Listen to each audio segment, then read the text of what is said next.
This is Jason, This is Chad. and this is Please Pass the Bacon. And bacon and passing it, please. Bacon and passing it, please. Song. Podcast. The crowd goes wild. We're back. Hey, it's been a while. It has been a while. It's been a while, but we're back. And welcome to Please Pass the Bacon. Bacon. Dun-dun-dun. So, Chad, welcome. Thank you, Jason. Thank you for having me back onto our set. That's your studio at your place. Yes, thanks. Thanks for having me here at my house. And, well, let's catch up a little bit. What's been new? Actually, before, we needed to put this early in the segment, right? We do. We decided we are going to, if you are watching the YouTube version of this podcast, we have a little tiny pig hidden somewhere on the set. We do. And if you're able to spot it, screenshot it, identify where, email it to us at please pass the bacon podcast at gmail.com. And the first one that gets that pig right circled and sent to us will get a little bit of a swag. Yeah. Not a swag bag with a bunch of stuff, but maybe a t-shirt or... I would probably think a t-shirt. Okay. A Please Pass the Bacon t-shirt just for you. Yeah, just for listening and finding the pig. I picture like someone screenshot it and they got like a red, the red circle around it when they're arrowing it. Like, right here, guys, here's the little pig. So exciting. Oh, my gosh. Woo. Can't wait to wear my Please Pass the Bacon podcast shirt. Big stuff with the silhouette of our bald and whatever that hair is going on there. Yeah. So you've got some exciting things going on with My goodness. you. I do have a few things going on. Tell me about it. I know one of them is author related. It is author related. I have finished writing my first adult fiction book and submitted it to the publisher. Okay, and let's be clear. Yes. Not adult fiction, but adult fiction. Let's say fiction for adults. Is that? Yes. There's no ambiguity. You didn't write an adult book. No, it's not. It's just my other two books were for children's books. So these are for grown-ups. Or young adults. It wasn't really children's books. They're young adults, correct? Right. A children's book, you're thinking short. A couple sentences a page. Right. Yeah, you had a chapter book. Hundreds of pages. Lots of developed words. Characters and all this good stuff. So yeah, this is my first shot at a cop story. This is about an officer that gets ambushed and killed and yet vows to find and get revenge on his killer. So you're saying even though he's been killed, he investigates his own death.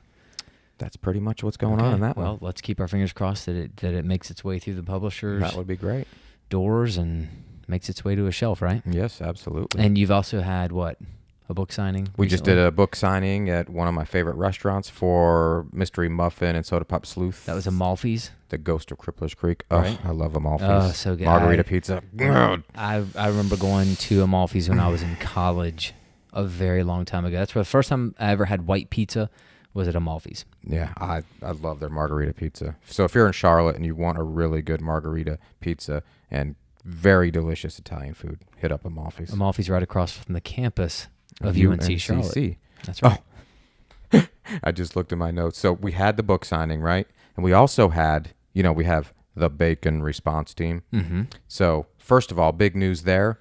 Sergeant, our oldest, just turned 1. He is officially certified therapy animal. We got a certification and his badge. I see every day and I didn't even know that. Yeah. High five. Good job. So, yeah, we're excited about that. And we actually just took the pigs out to Cotswold Farmers Market yesterday and had a great time with some great people. A bunch of kids love to see the pigs and me or Whoopi. Probably pigs. Whoopi and the pigs. Probably the pigs. We had fun there. And this probably a couple weeks ago, we had the pigs out in like a little cage, so they can... Like a little fenced-in area? Right. And we looked out at them.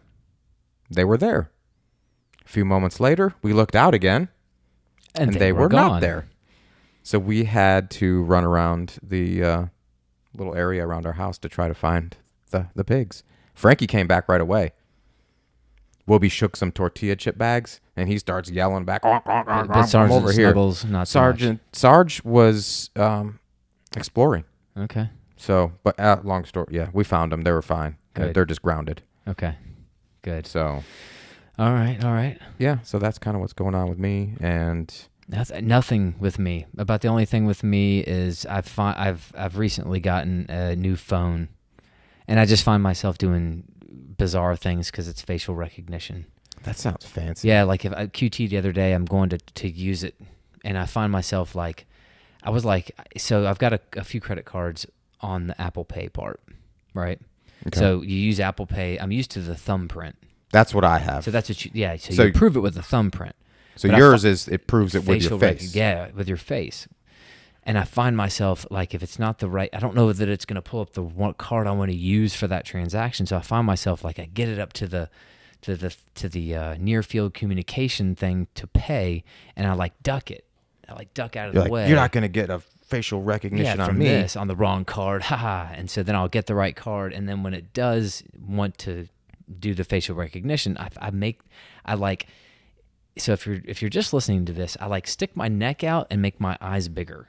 So it's like I pick up the phone, and it's like I don't trust that it's gonna know it's me. It's Siri. Like I'm really trying to convince the phone that it's me. So I'm like I like this. Now, did you do that? I don't have this feature on my phone. So when you set up the facial recognition, do you take a still shot, or is it? No, I think it's kind of like the thumbprint. You do it from different angles and stuff. I don't even really remember, to tell you the truth. Right, you're getting older. I know. But so there's initial setup, but you still feel the need to stick to like make my eyes bigger and stick my neck out, like that's gonna actually make me look more like me.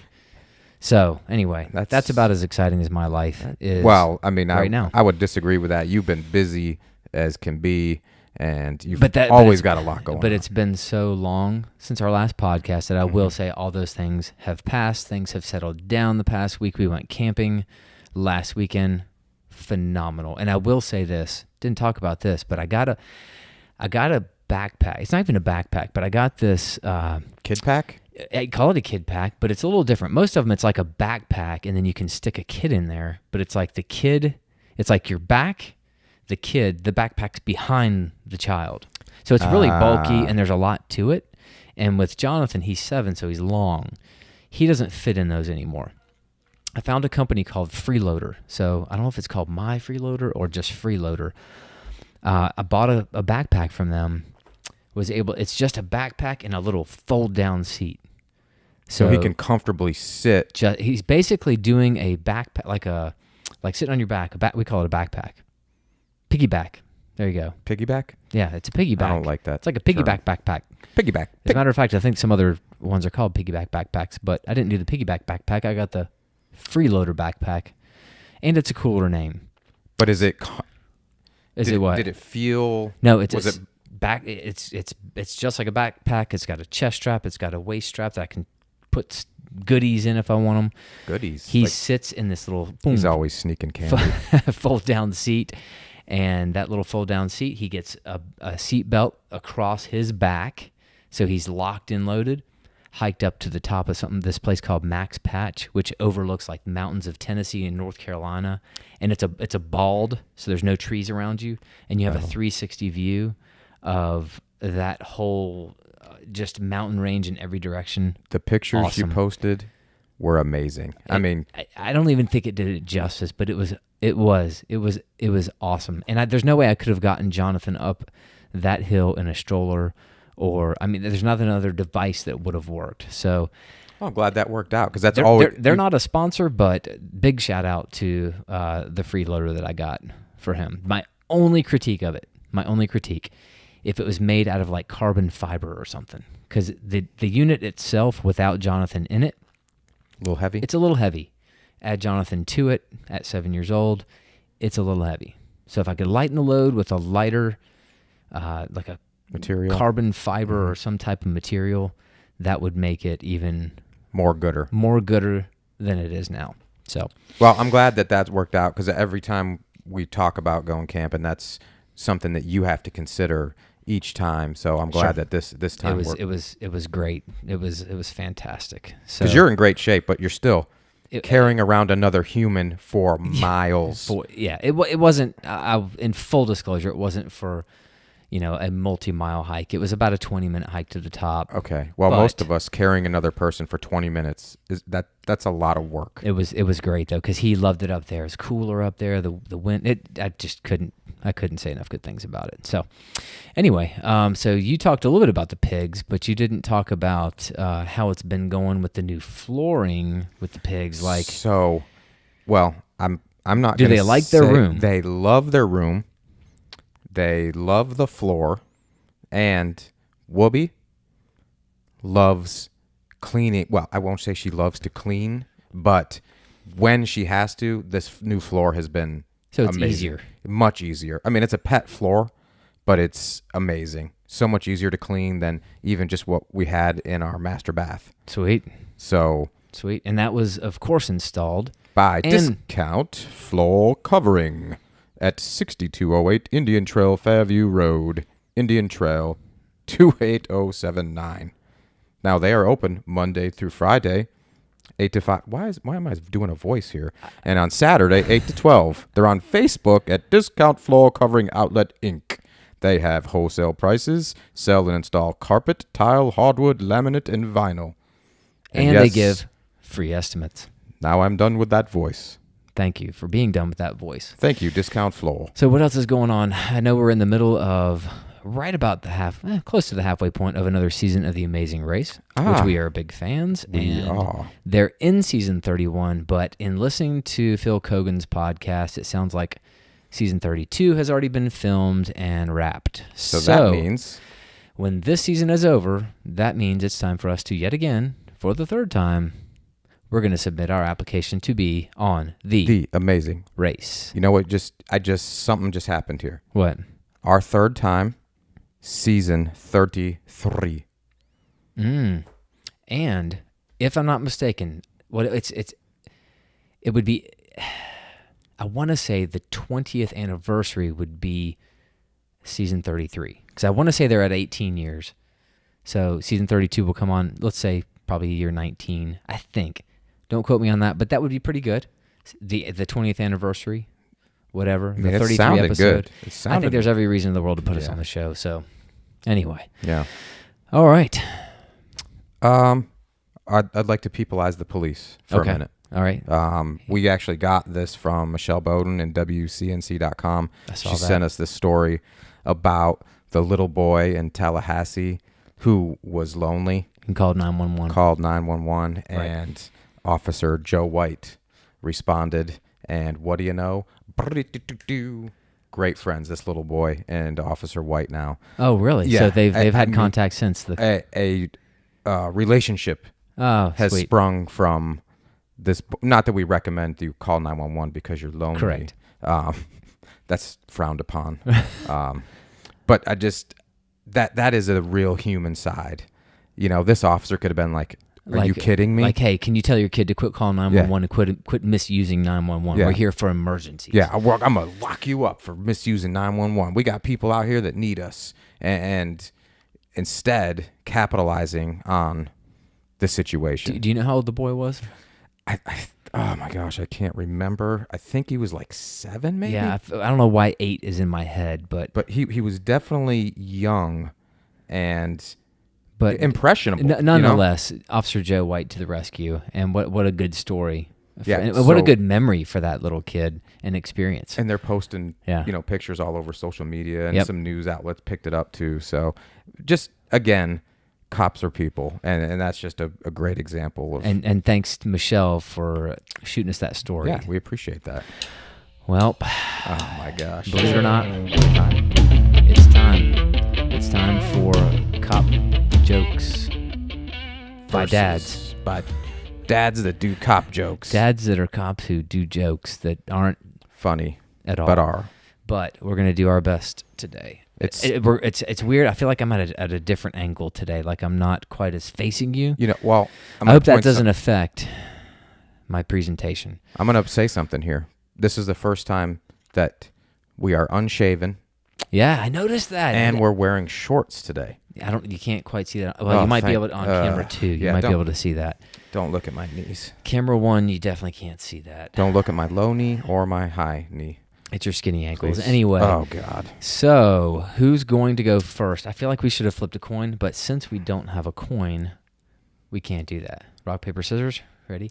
Rock, paper, scissors. Shoot. Not rock, paper, scissors. Okay, ready? Go on shoot. Yes. Okay. Rock, paper, scissors, shoot. Rock, paper, scissors, shoot. Ding, ding, ding. I go first. Or I choose. Yeah, you can choose. I get to choose. And I think I'm going to choose to go first. Okay. Did you stretch out your humor bone? Your funny bone? All right, so for the record, the score is 0 to 0. No one has even come close because none of the jokes have been even remotely funny. I find that funnier than any of the jokes we've done. Okay. Are you ready, Chad? Jason, I'm ready. Lay it on me, buddy. Come on. We might even have to loosen the rules a little bit that even like a big smile would count. But we'll talk about that later. All right. Okay, go ahead with Chad. your joke. Chad, why did the officer smell? Why did the officer smell? Yes. Do I get bonus points for knowing the answer? No. But Chad, why did the officer smell, Jason? Because he was on duty. Because he was on duty. Because he was on duty. Are you trying to... Do you see what I did there last episode? Because of poop? The Oregon... Because of the poop. Law, the obscure law. You see what I did? I kind of came full circle. Boom, next episode, joke about duty. Yeah. And it didn't work. Really proud that you tied our episodes together with poop. All right, and that's a big... Okay. All right. Chad. All right. Jason. Yes, sir. Knock, knock. Who's there? Please. Please who? Please pass the bacon. Did you hear me? Yeah. That's a laugh, okay. buddy. That was a laugh. I'm gonna have to take a point on that one. I'm gonna give you a point on that. That's as close as it's gonna get. I am actually pretty impressed because let's see, right there. That's a 1. Tick mark for you. Nothing for me. Did you think about that on your own? That I did write that joke. I'd like to thank Chad Webster for writing my joke. Wow, good job, Chad. Thank you, Jason. Oh, a handshake. Okay. That was slimy. Now. Next. Bacon. Of course. What is it? Fly. That's going to bother me. Can someone get this fly out of here? Where's the fly removal team? Oh, my goodness. We've got a bacon to rate, and I can tell because... It smells like... It's. What did I say? And what did my wife say when she came from outside? It smells like maple. So, I bet you have... a maple-flavored bacon. You should be a cop. Tell me what you got. I have Oscar Mayer hardwood smoked maple bourbon. That has been. I didn't see the bourbon. Yeah, well, there was a. It's Evan Williams makes a bourbon. Okay. And they have teamed up with Oscar Mayer to bring us this. They've partnered. Delicious. Huh? They were like, let's together make bacon even better. So not that's what we're rating smoked, today. Not just maple. Not we're just going to throw bourbon in there. And some hardwood. Yes, sir. Okay. Now, moving on to an obscure law. And this was your finding. Yes. What real law, right? This is a real California law. Okay. And again, we typically pick a law that just doesn't seem to make a whole lot of sense to us at the time. Right. So, Jason, the next time we're in California and we participate in a frog jumping contest, it shall be henceforth illegal to kill the frogs involved in said jumping contest. So specifically, any person may possess any number of live frogs. They're not limiting you on that.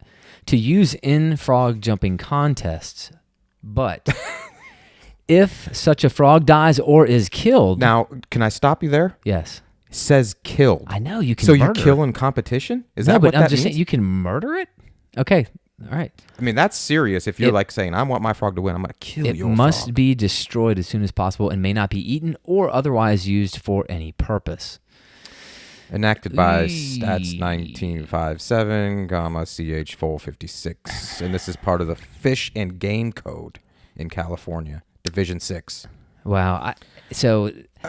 I don't even want to find out why they had to create this law, not only that you can't eat it, but for any other purpose. Have you ever had frog legs? I've not ever had frog legs. I have not either. I hear they taste like chicken. My father-in-law loves to tell my kids when they ask what's for dinner. Frog legs? Frog legs on toast. He loves to say that. I've never had frog legs. Now, here's something I'm wondering about this law. We're having our frog jumping contest. Yes. Your frog perishes. Yes. We must destroy it as soon as possible. Does that mean there's like is the league there with a frog incinerator? Well, yeah, I guess it doesn't really explain or give you any direction on what destroying looks like. But you like definitely that could can't be eat violent looking, like to destroy it, like. I don't. The word "destroy" is what I mean? very like throw it in a blender. What are you gonna do? Oh, why? What? I don't know. That's just the first thing that came to mind. So real law. That is not real one of those law. ones we could debunk, huh? That was not debunkable. But is there anyone listening that's ever been a part of a frog jumping contest? Can't say. I don't. I've seen them on TV, movies, whatever. Never knew it was a real thing, a frog jumping contest. I'm sure it is. Sure. Well, obviously, at some there's point a law. It was. Right. Quit breaking the place. This has become a thing for you now. I like it. You like that. Well, all right. So enough of obscure laws. Let's talk briefly about some crime prevention tips. And summertime's coming up. Indeed. Right around the corner. And we talked about this before the show. I don't know that it's the most common crime in the country, but it has to be one of the top 3. Right? Would you say? I would think so. Larceny from auto. Which means car break-ins. A car break-in, they take your phone, they take your charger, they take the change in the middle of your console. Your sweater, your laptop, your GPS, bag that's empty, that wasn't worth anything, didn't have anything in it, but they broke your window to get to it because they thought it had something in it. Well, you know what's funny? Sometimes when people report that their car's been broken into, my phone, and I had a bag with $13,000 in it that I was transporting. Can you put that on? Okay. No, but there are people do plenty of, I had a Michael Kors watch, my laptop, and I had a phone. I mean, legitimately, thousands of dollars taken in what amounts to what? How long does it take? We've seen them on video over time and time again. Criminal goes down in a car, they let somebody out, they pull on doors until they get an open door. Or if they see something of value, they'll pop the window. But it takes to get in and into a car and out of the car 10 seconds, 20 seconds tops. Oh, yeah. If that's if you're having to rifle through. Yeah. But most of the time, these are happening when they see something. Right. So it's an opportunity that they're capitalizing on, like, oh, look, a purse. Oh, look, the laptop bag. Right. And so we couldn't agree that it's the most common. There's that fly. Where's the fly removal team, for crying out loud? We couldn't agree that maybe it was the most common or prevalent crime, but we definitely agreed that it's probably the easiest crime for the community to have an impact on. Right. We can prevent it by not leaving anything in our vehicles that we don't want to risk losing. I say that all the time. You can even just say, like, if you don't want your window broken, just take stuff out of your vehicle. Because if there's a bag in there that's not worth anything, there's going to be a perception that there could be something of value in there. So take stuff out of the what we would say plain view. If you walk by the car and can see in there's something that looks like it could have value, take it out, and lock your doors. So locking doors, taking stuff out of your car. If you by chance have to, let's say you've got to make a stop before you get home and you got some bags there, put them in the trunk. At least get them out of sight beforehand. Have we seen cases where stuff has gotten taken out of a trunk? Yes. So it's still not the best option, but it's better than having it in plain view. And what we did see for a while was, you're going to the gym, you don't want to bring your laptop because you're just coming from work. You don't Right. want to bring your purse. So people were getting to the gym in the parking lot, walking to the trunk and putting it in there. Well, guess what? Guess who's watching? You're being cased right now, so That's now right. they know it's in the trunk, and Right. they're going to go get it. So if you can do that at work before you get to the gym, that's going to hopefully cut down on that. And at your home, burn your lights at night. So if you've got driveway floodlights, keep them on. Light is always a good deterrent. It's not gonna be a guarantee.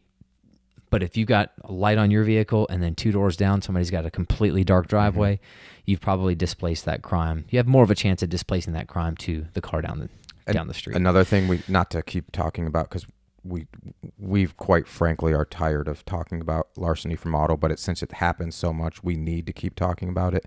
But a lot of times people at home will leave a spare key to the other car. Very good point. And then not only has your car been broken into, but now they can steal your car and or break into that one as well. So spare key, but also garage door opener. Yes. You get into the car, you open the garage, you get in, you close the garage. Now they have access to your house without anybody seeing them. They can kick in that door. They can work on, however long they want to take to get into your home in the complete cover of your garage. And what I do to combat that is, and a lot of garage door openers have a locking feature that you hold the button down, at least on mine, you hold the button down, it locks the garage door electronically. So if someone outside has, whether it's from in your vehicle or the garage door opener, it will not open until you hold that button down and unlock it. So if you have to park out in the driveway and you do have a garage door opener, get one that has the feature that locks from inside. Good advice. So, yes. Good deal. All right. Great advice there. Well, that's one. Wow, a great advice and a point on the joke. I'm on a roll You're today. killing it today. You are killing it. We're at some good news. Oh, some good news. Good call on that. And this is something that we are actually going to be involved in, or at least invited. a part of. Yeah, we were invited. We were invited to this. It's called Brooklyn Brooklyn Jones Peace Party. Is that what it is? Brooklyn Jones Peace Party. Awesome. So that is this. It's a week from today. Yep. At Reedy Creek Park. Now June 9th. this little girl, 2 years ago, she's 7, wants to bring cops and community together. So she says, I want to have a party, and I want the citizens to know that police are good, and I want police to know that citizens are good, and let's do it on my birthday. Let's have a party. Let's make peace. I guess she, according to the story, she just had seen some recent crimes in the news, and she just felt like there needed to be a connection there. And for a 7-year-old to recognize that is pretty. It's amazing. That's pretty cool. And here another cool part about that is we were at a Circle K, and I was approached by her mom. I said, hey, I would love to invite you. Brooklyn and I would love to invite you to this, just randomly. And now, as far as I know, she's going to be our next guest on Please Pass the Bacon. Nice. Okay. So or at least, let's say, a future guest. Even if it's not the next guest. Right. Awesome. So that will be very fun, and we're looking forward to that party this coming Sunday. Yeah, a week from today, or at June least 9th. a week from the day that we are filming this, recording this. It's not live. That's right. So we're not having a guest on today because we just wanted to touch briefly. We wanted it to be a shorter episode because we just wanted to touch on, I guess a little follow-up on our last podcast with Rob Tefano. And Rob, Rob obviously knows the media world. He gave us some good feedback and some insight as to why news covers what they cover. And I think we all knew these things. But for somebody who's been in the industry to share with us, it just makes you start to go, hey, okay, so the news is going to put out what we're going to consume, okay? And when I say that, they're not going to put out something that they don't think they're going to get clicks or views because it's a business. You're right. They're a business. They're a business, and it's a competitive business. I get it. I guess I'm not going to say the issue I have with it, but the unfortunate thing is, and a lot of times, the news would have to prey on our worst instincts, I guess. Yeah. I mean, know what I'm saying? Like our desire to consume, like to watch the train wreck. Like you just can't look away from the train wreck. Which is a shame. It is a shame, but especially when I'm driving on the interstate and everybody's rubbernecking to look at the train wreck. Well, it's the car accident, the train wreck, whatever it is. It's true. It's I guess the worst in our nature. It's our, I guess, morbid curiosity in some ways. So we had some talks after that, like, man, let's use our next podcast to just put out there to people. Why don't we change our viewing habits, our consumption habits when it comes to media? Well, and we say all the time, if you want good out, put good in. You know, if you eat well, you feel better, you perform better, you know, everything is better. And if you're constantly putting in junk into your body, whether it's food or social media, news, whatever, it has a negative impact on us. And then it has a negative impact on the people around you. So I guess that's kind of our challenge, is to take in good. Our challenge to our listeners, yes. Take in good, spread good. Like you said, put good in. Get good out. Get good out. Just like Victory Nutrition International. Oh, that was beautiful. It's made from premium quality ingredients with science-backed products. It's got tons of clinicals that are peer-reviewed in scientific literature, and it's got products that really work. So that is Victory Nutrition International. Nutrition that gets in. If you want your Victory Nutrition International, just go to vni.life/Victory Athletics. How was that? That was great. A segue. I like that, and I also like that not only do you say science, but it's also scientific. That I mean, it's got to be good, yeah, right? It's good stuff. I take it, I like it, and I stand by it. So, something else good. Well, it's not good, but it's not good. But when we talk about, it was goodly handled. Okay, so part of the reason why we think if we were as a community or as a society were to change our consumption habits, we could have a positive impact on what is put out. On what is put out, yeah. So what is put out in the news, but also maybe news media will feel less compelled to put out all these stories about the individuals who are involved in active shooter events. We're not going to make this a political discussion about gun control and how we stop these events from happening in the first place, because that's a very complicated discussion. Right. If that was simple, we would have already done it. Well, we've already legislated murder as being illegal and robbery as being illegal. So those are some good crime prevention tips. Don't rob. Don't kill. People. It still happens. Yeah. So we're not going to get into that part of it. But one thing that we can all do as consumers, as people in the same community who want to not see people hurt, is when you have something like an active shooter, don't click on an article that ever names a shooter.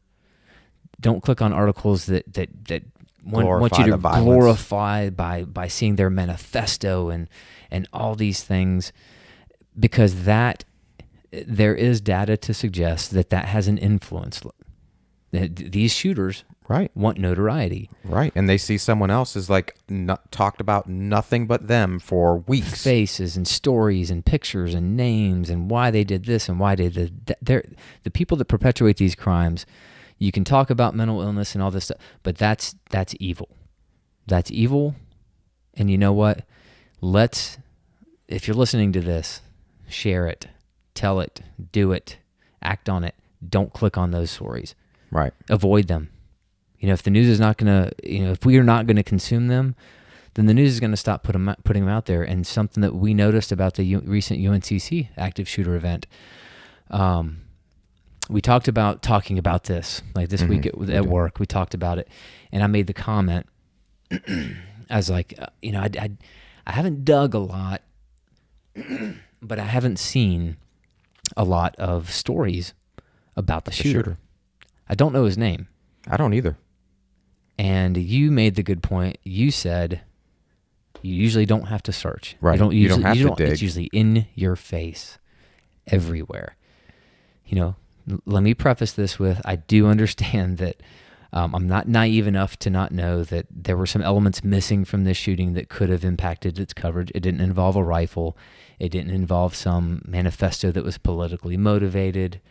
You know what I mean? Well, there wasn't anything for some of, how do I want to say this? For other gains by putting out this story. Right. It didn't further, didn't further an agenda. Right. But I will say this coverage was all about the victims. This coverage was all about Riley Howell, who, without his heroic actions, who knows what we don't know how many more.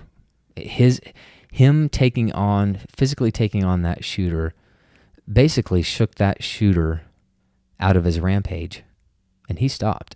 So when police made entry and they got to him, the event was done. Yeah, there was no active shooting going on at that point. What's so great about that is, these shooters, they count on putting their victims into the fight or flight, into the problem-solving midbrain. Absolutely. And Riley Howell completely flipped the tables on this guy, and then he stopped him, and then police were able to take him into custody. That's maybe what people don't understand So I spent a good deal of time doing research for active shooter presentations, and I used to give quite a few of them to schools, to churches, to some businesses. Mm-hmm. And when you start doing the research on active shooter events and just stress, what stress does physiologically to the body, it really does shed a lot of light on really even police shootings, any kind of high stress situation. The physiological responses to stress are amazing. So when you talked about going into that midbrain, or you put them in problem-solving mode, they're the ones in control. When you're experiencing that event, I read there was a military study that did they monitored the heart rate. They had them in an office environment. Then they went from office environment and they immediately introduced a combat situation. And their resting heart rate, let's say it's at 60, 70, the highest recorded.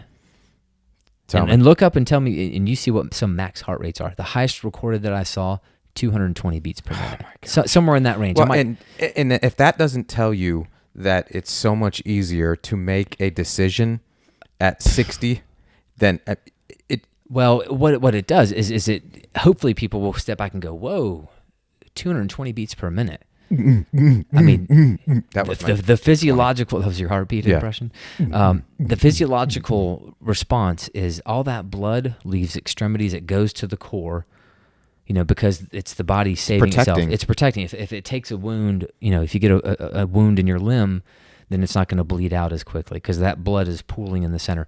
Eyesight. You hear tunnel vision before? Tunnel vision's real. Boom. Tunnel vision is a real thing. Your sight is limited. It's like looking at a tunnel, and your fine motor skills just go away. You could have some degree of stress inoculation training where you can handle that stress better than others, but it doesn't change the fact that it happens in everyone. It happens at different levels. Some might freeze. But that's not something we can consciously control. Right. And I think a lot of people forget that when we look back at news stories, whether they're good or bad, or someone made a mistake, and we're able to say, well, if that happened to me, I would simply do this. Right. Well, and that might be true right now. Right. But if you're not there and the gun's not in your face, correct, you don't know. You've not been put in that situation. Not a situation similar, but that situation. There's a song that I can't stop listening to right now by 21 Pilots called Ride.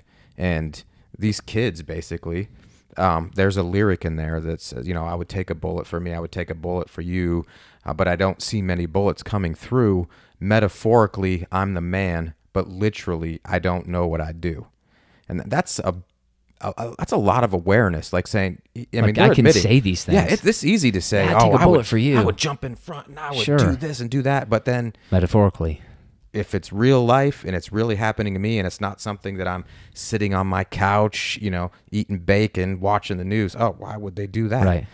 Completely different story. You don't know what you would do, and it's very easy to slow a video down. Let's say it's, some shooting. You slow the video down. Oh, look, see right there? You don't. you can't Monday morning quarterback a lot of things until all of the evidence has come out. And that's another thing that we talked about. Clicking on stories.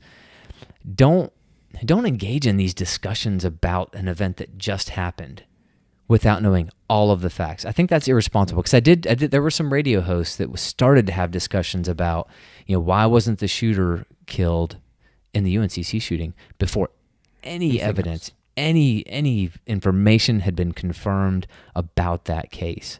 It's important we take a step back and go, you know what? Facebook Live might have this story out there. We might have this person saying this. Let's back up. Let's let the process play out a little bit. Let's trust the process, and let's then decide, were there things done wrong?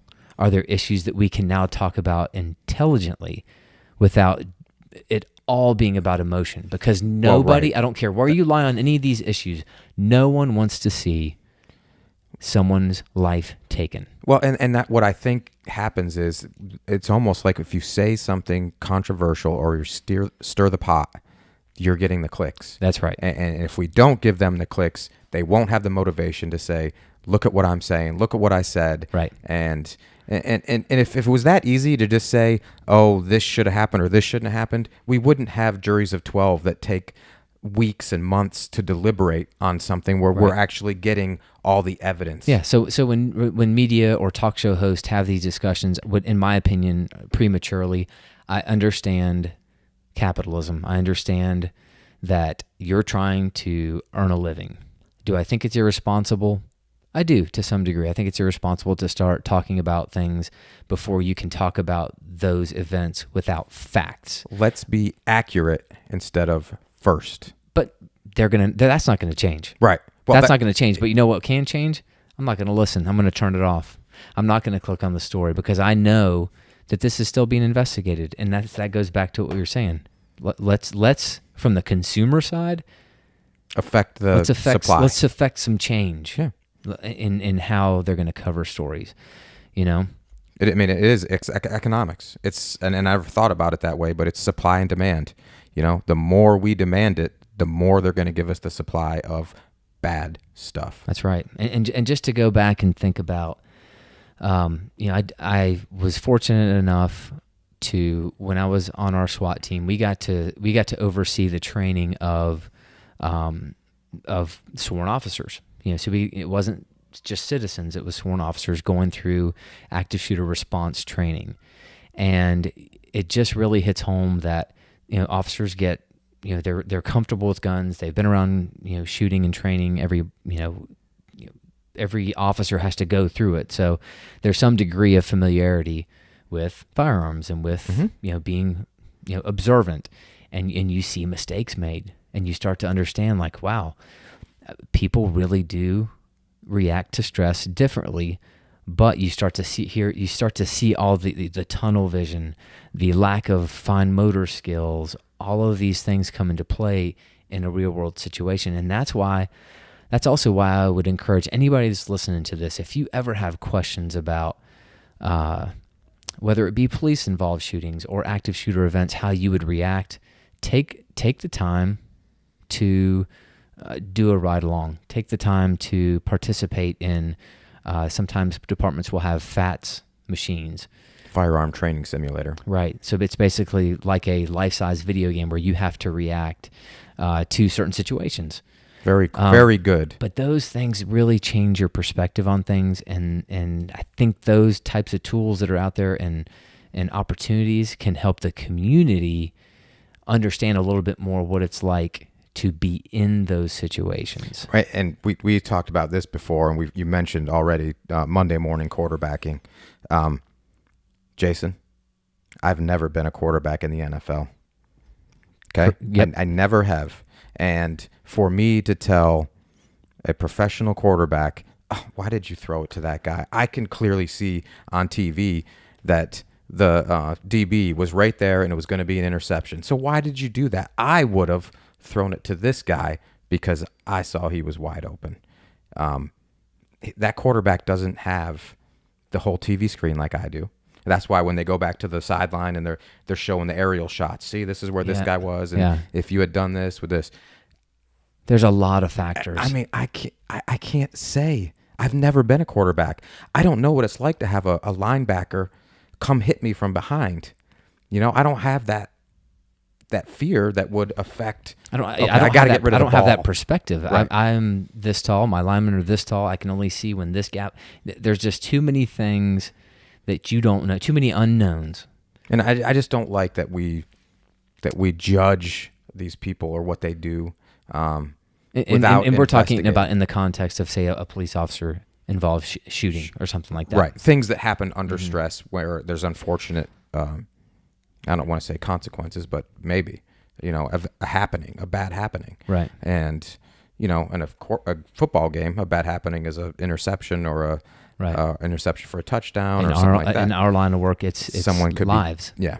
On both ends. So it is responsible to do some research before just saying, I know what I would do. Right. And then I don't think even any officer would argue. Then if the facts come in, and then we have questions about why this happened, why we made this decision, then we can learn. It's like an after action review. You learn from that. You talk about what happened, why decisions were made, and how we could make better decisions or different decisions in the future.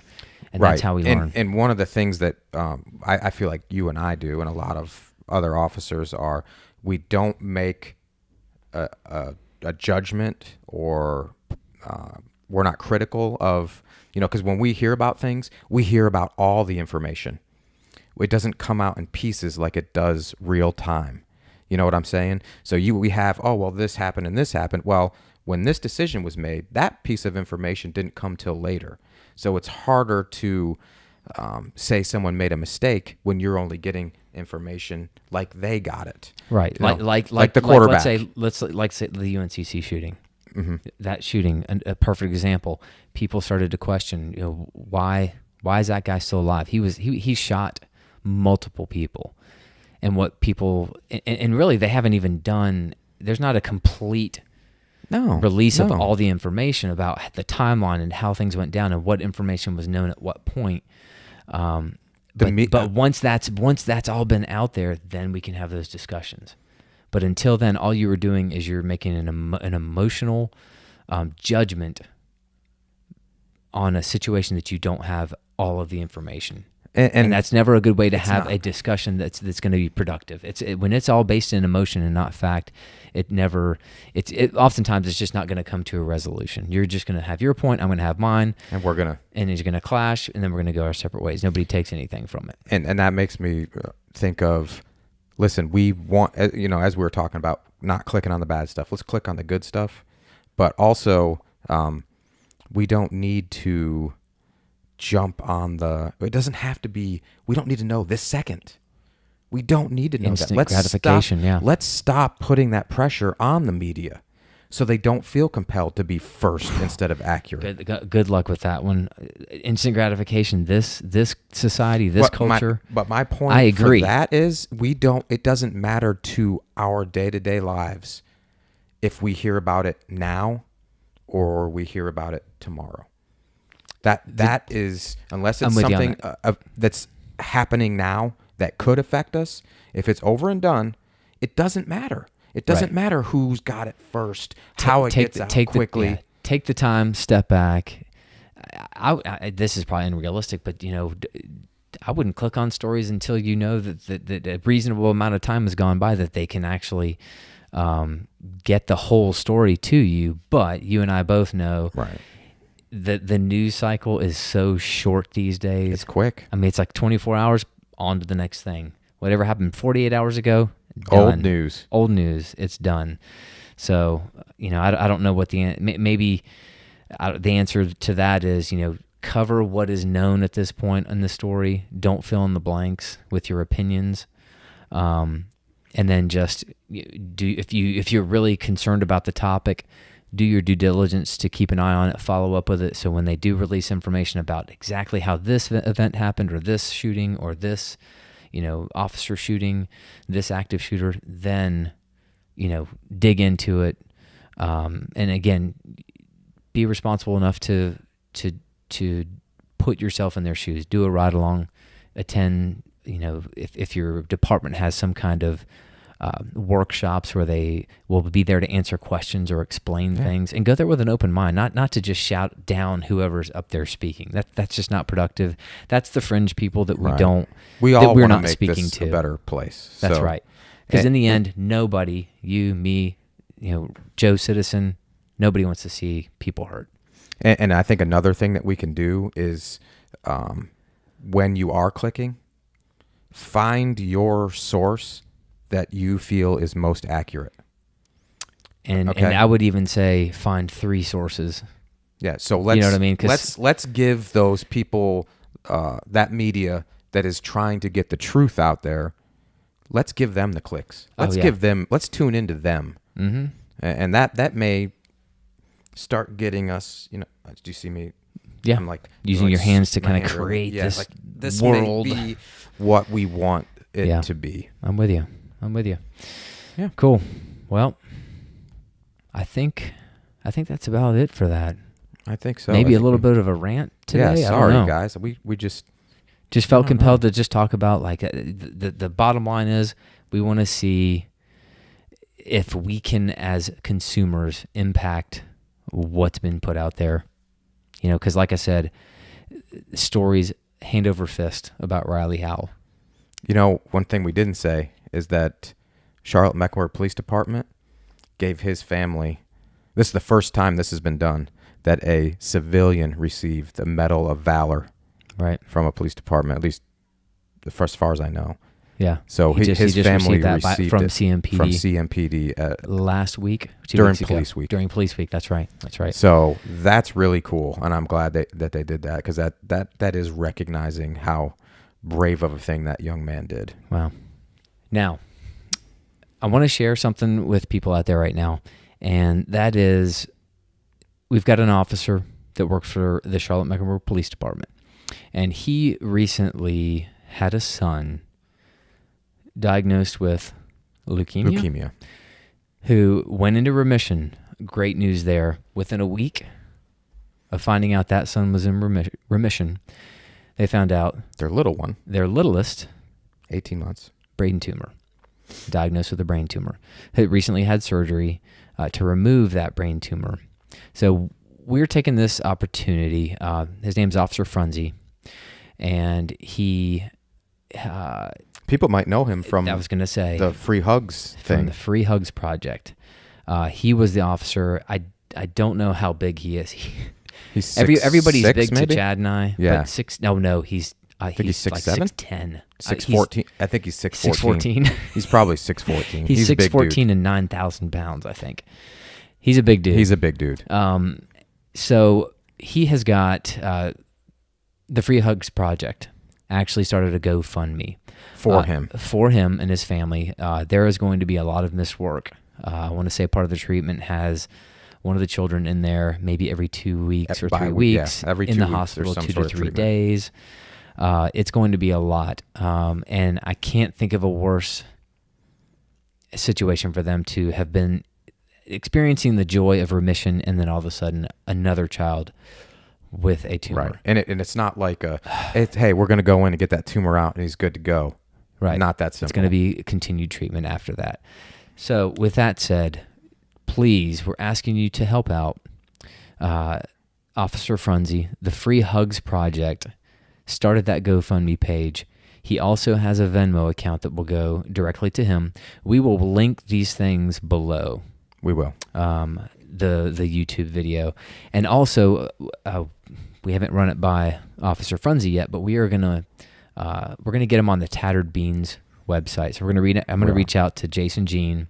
Let him know, Jason Jean with Tattered Beans. Let him know that we're gonna get Officer Frunze up there, because they really could use all the help they could get. Right. So if you do go on there, we do get him uploaded. We would appreciate if you clicked on him to Officer sponsor. Frunze. So if you like coffee, Tattered Beans is great coffee. On top of that, you can help out Officer Frunze and his family. So 3 options: the GoFundMe page, you got the Venmo option, and then tatteredbeans.com. And let me just say this: Officer Frunze he's asked for one thing: Prayers. He has not asked for any money. He has not asked for help in any other way, and I know he won't. That's what tall people do. Yeah. No, that's what good people do. That's right. He's just asking for prayers, and other people are doing this to help him on his behalf. So there you go. So like again, we'll put those down below, so you can take advantage of any of those options. So I hope that goes well for him. I do too. We will definitely be keeping him in our prayers. That's for sure. Definitely. All right. Well, we have now reached finally. Yeah, we're at the time end of the show where if you are in the Charlotte area and you're looking for a home. Okay. Yeah. I mean, because he works for Charlotte Police, right? That's right. That wasn't as good a segue as your. That's fine. Good. We're going to go with it. But if you are looking for a new home or to sell your home in the Charlotte and surrounding area, check out CarolinaSunshineHomes.com. You don't want a realtor. You want the realtor. Contact Krista today, 704-200-1969. So, speaking of buying and selling homes, that was as good as your segue. It's time for bacon. That's bacon. Are you excited about testing? Or we don't really test it. We rate review it. We rate the bacon. There you go. So again, this is I don't want to mess this up. So again, Oscar Mayer and Evan Williams combined to make hardwood smoked maple bourbon bacon. The voice is coming back again. I don't know why I want to use a voice when I talk about this bacon. And I'm not really sure why you would like to use an English voice to introduce bacon, which is very southern. It is southern, and it is a pig that is meat, and that is just not right. Oh, yeah. Hey, Jason. Yeah. Will you do me a favor, buddy? Let me guess. Knock, knock. Who's there? Please pass the bacon. You got it. I'm excited for this. It literally, the whole room smelled like maple. Yes. I noticed it. My wife came in from outside. She noticed it. So, Chad, please. The neighbors up the street I would like for you to take. Are you pointing at one in particular? No, I just want you to take one so I can put it down. I'm going to take this one right here. Oh, let me do this. All right. So, is it misophonia? I think it's misophonia or misophonia. So I don't know. We're going to really try to turn our heads because I've noticed it's very chewy. Like when we get to this point, and I think we're losing listeners because if you really, really, really hate the sound of chewing, like you do, I don't care for it. Not as much as you. I don't care for it. I don't want to hurt you. That's my thing. Okay, I'm afraid I might lose control. So I'm going to really turn away from the mic. Okay, let's do this. All right, you ready? Hey, do you want to? I feel like we should cheers this. Cheers. Now he's wrecking the place again.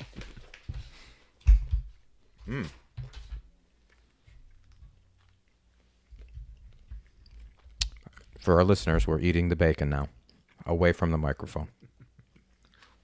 It's hard to do. Man.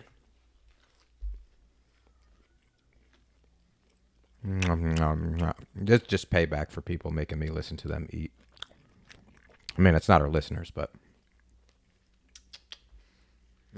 All right. Now, I will say, full disclosure, we microwaved it. Sorry. Should I have not said that? So it's not going to be as crunchy as I like it. So I've got to take that out of the mix. I gotta set that aside. Mm-hmm. I'm going to say that this is bursting with flavor, man. I mean, bursting with flavor. It's good. Do you want to go? Do you want me to go first? Why don't you go first since you did the joke first, too? Let's keep it consistent. All right. I'm going to go ahead and go with... I'm going to have to try to imagine this crispy like I usually like it. And I'm going to give it a 4 1/4. Yeah, a 4 1/4. Yeah, I'm with you. I'm also going to give it a 4 1/4. I mean, really? This is... It's salty. It's mapley. It's bourbony. It's bacon. It's delicious. Yeah, I'm a fan. Yeah, I'll go 4 1/4. You make a note of that? You got a pen? Where's it? Whoever got the fly out of here, have them write that down. Yeah, can you write that down, please? 4 1/4, and you 4 1/4. Dual 4 1/4. Little do they know that the only other people in this room are nobody. Well, one camera, 2 camera, and our empty lights. Guest seat. And an empty guest seat. Thank you for being here, chair. All right. So 4.25 for our bacon review today. Yeah. And man, I think that's going to do it for today, Chad. That really is. And I mean, thank you, everybody. Thanks for listening. Check us out on Facebook, Instagram, YouTube, of course. You can check out our video, I guess your video cast of this podcast. Again, you can contact us on email at pleasepassthebaconpodcast@gmail.com. And thanks to Reed Reynolds for original music. You can follow him on Instagram at reed.reynoldsmusic. Anything else? I think that's going to do it for today, for this episode. Thank you, everybody. We appreciate you. And we'll see you next time on Please Pass the Bacon.